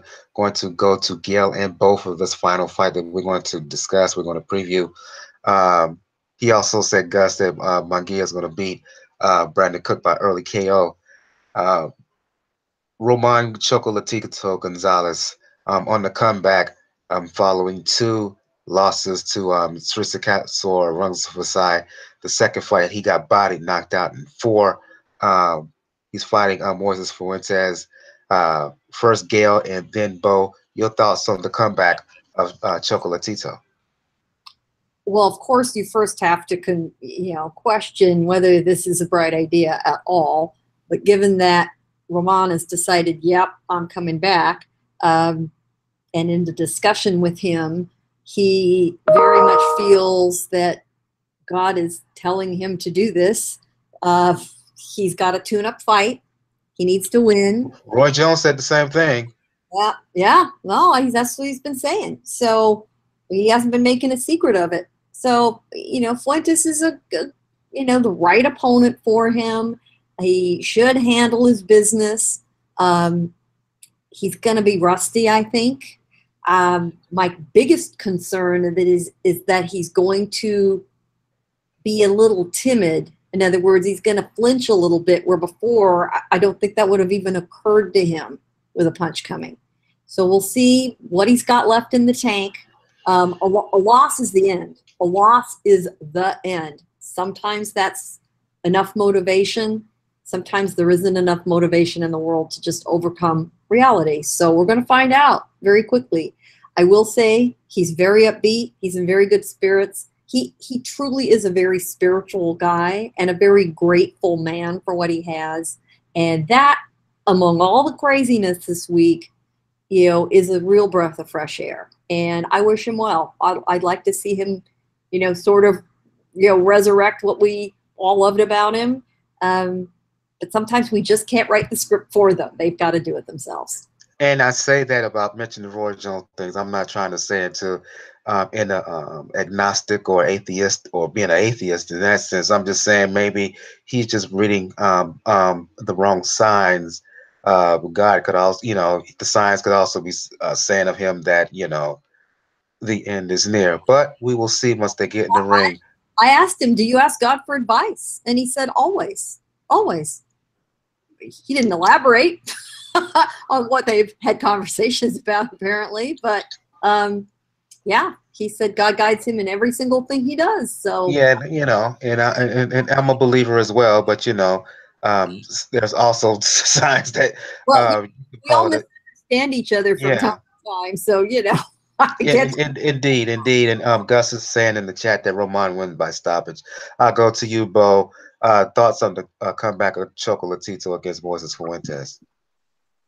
This is one of those fights where the lesser fighter all of a sudden gets brave. And that's because he realizes he might not be in with the guy who used to be a dangerous guy. So this is a fight where Moises Fuentes might come out and be braver than we normally thought, because he's probably wondering what's left. Probably looking at Chocolatito's, the way he talks, his mannerisms, things he's saying. And if you get that sense that the Chocolatito that we remember is not there, or you'll start feeling some kind of way about your chances of winning. Uh, I think it's a good fight, a test fight when you come back. I agree that he should handle Fuentes, but again, if Chocolatito, from a mental standpoint, is not back like we remember him being back, if in doing training, because I don't like to. I know he's talking about God and all of that, and I get it. God's not in that ring with you. God's not in training camp with you. You step in that ring, it's just you and the guy across from you. Right. And if you're not ready, you can talk to me about God, religion. I don't care. You're gonna get your ass whooped. So from a mental standpoint, I hope he's ready, because I would like to see him back, because it's sad, because the division and these divisions that he was fighting in are really starting to get hot. And I would like to see him be a part of that, because a lot of these guys don't get paid good enough. And that was one of the problems that Chocolatito had, because his trainer passing away, then, him feeling some kind of way about being underpaid. So now you have a chance to fix that. And I want to see all these guys do that, because forever the lower weight division has always been a favorite division of mine, because these guys go out and they fight each other. So I hope he's back, because you can throw him into the mix of some of these fights that's coming up right now. But again, if he is not, you can talk to me about God. You can talk to me about, Buddha. You talk to me about whatever. I don't care. If you are not mentally right and you have not prepared yourself for a battle, regardless of your opponent, you're going to wind up getting your ass whooped. And that could very well happen, because Fuentes could be feeling brave, because he might be thinking, this isn't Chocolatito that's there no more, so I'm going to go in there and go for broke. And I think you just hit the nail on the head for me regarding Chocolatito. On balance, everything was even. Chocolatito is the much better fighter, and he should win by stoppage. But you just don't know where his head at. You just don't know where his spirit is at, following two consecutive losses. One of them getting bodied.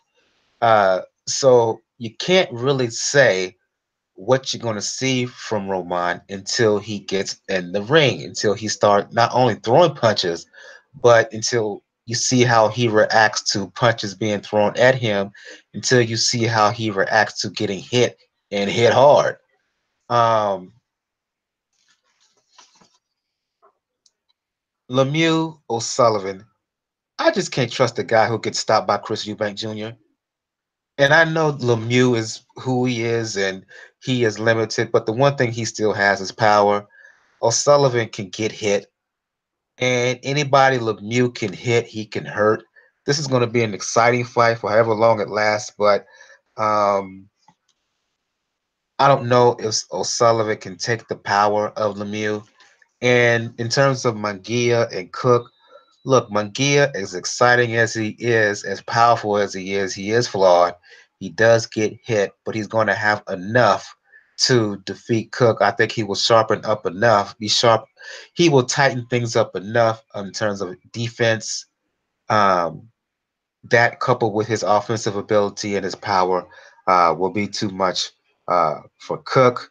And as I stated before, I think Golovkin, I think he's going to fight with real motivation. He wants it. He wants it really, really bad. I know Canelo does, but you can tell. Klitschko talked about how he was obsessed. Uh, Golovkin, he is obsessed. He wants this, and I think he's going to get it. I think he's going to beat Canelo. Going to go around the panel here, as I always do at the end of the show. I always begin the show starting with ladies first. Going to end the show once again starting with ladies first. Gail, Communities Digital News, for those who want to talk the sweet science, for those who want to talk Game of Thrones, Dancing with the Stars, PR/small business advice, environmental issues. Let the folks know where they can find you. And Dancing with the Stars new cast out today.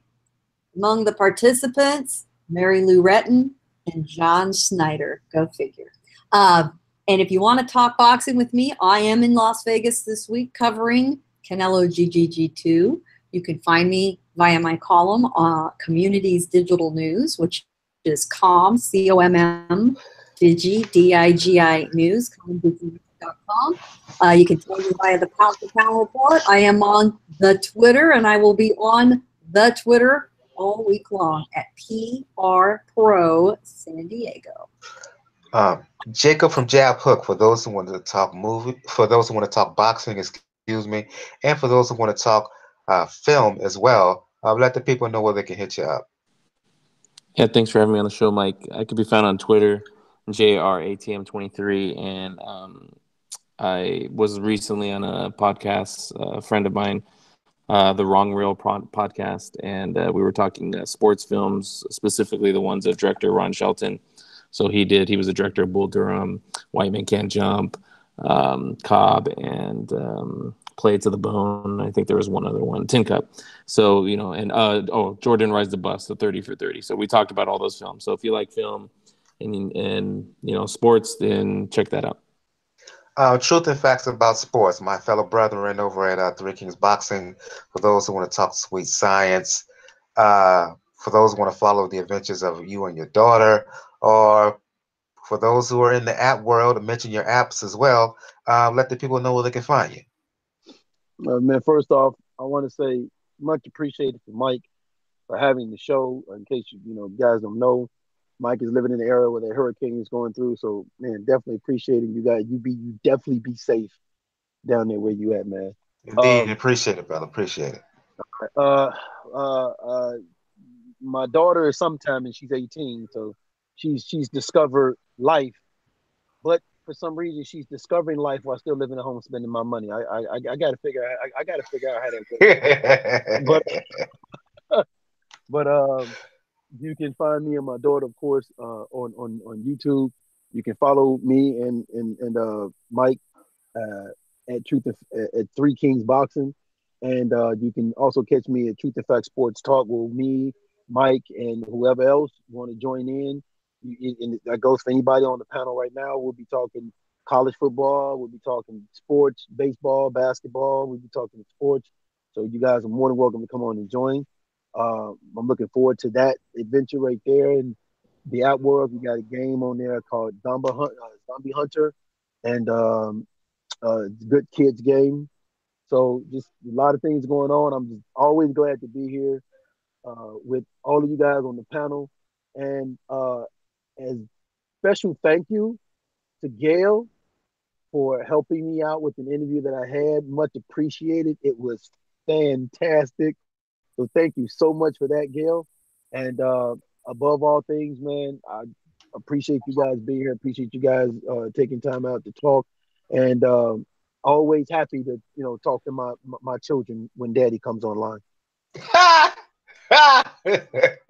I will let you get away with that this week. Daniel from the Inscriber, for those who want to talk the sweet science, for those who want to talk the NBA, particularly when it comes to the Miami Heat, let the folks know where they can find you and talk about your own personal podcast with the folks from For Boxing News. Yes, we're going to do the podcast tomorrow. We're going to have it up on Friday. And like I said, you can find me on Twitter, Marcus99. The good folks at ForBoxingNews.com, Joe and Francis, be on as well, where we took last week off because there wasn't much. But, yeah, we have to do a lot of preview. We're really going to have to dig into this whole promotion of how this fight week has gone, because even though Golden Boy has already tweeted that the fight sold out. It's a fight that should have sold out a long time ago, and it speaks a lot to how this promotion went. Mainly due just how the animosity between both these guys. Indeed, and I should be here. As truth and facts about sports stated, the show is being done under a little bit of stress. Uh, Personal things I'm going through, things are on the looking up for me. But more importantly, a hurricane is on the way where I reside, in the direct path of it once it hits inland. And as I said again, for those in the Carolinas, particularly those along the coast of North and South Carolina, please, please, please take all precautions. Don't be idiotic and try to steer around for that because this hurricane is pretty powerful hurricane. For those who are old enough, Hurricane Hugo, hurricane. So please take all precautions, evacuate the scene, and for everybody, though what be it on the beach or even inland, please be safe because the way the path of this hurricane is going, folks in my home state of South Carolina, it looks like no one is going to be spared. At the very least, you're going to get a lot of rain with this. Um, it hits Saturday. I'm taking all precautions of myself. So for those who want to talk boxing with me, music, fitness, you know what it is on Twitter. Brother JR, you hit me up there at Brother JR76. If you want to find out all things regarding Pound for Pound Box Report, blog page is the place to go to. P4pboxreport.wordpress.com. That's the link. You check the right of the blog page. You'll find links to find us all over social media platforms, Facebook, Twitter, G Plus, and whatnot. And you also check the right of the blog page. You'll find links to find us, where to listen to us via podcast route. We're just about everywhere that does podcast, minus Spotify. Assuming everything is fine where I reside in the aftermath of Hurricane Florence. Well, on the next episode, we'll do a recap of Ramirez Orozco, of the Golovkin Canelo card, and plan to do a preview of Anthony Joshua versus Povetkin, as well as highly anticipated fights in the lower weights, flyweight particular. Fight is going to happen in Japan, Nagoya, between Sho Komura and Kosai Tanaka. Tanaka, one of the best fighters in the lower weight divisions. He's moving up to flyweight, seeking a third world title in a third division. So yeah, this has been episode 221 of Pound for Pound Box Report. For Gail from Community Digital News, from Truth and Facts About Sports, Jacob from Jab Hook, Daniel from The Inscriber. I'm your host, Michael. Everyone have a good evening, good night. And again, I can't reiterate this enough. For those in the Carolinas, please be safe. Take all precautions. Stay safe, everybody. Good night.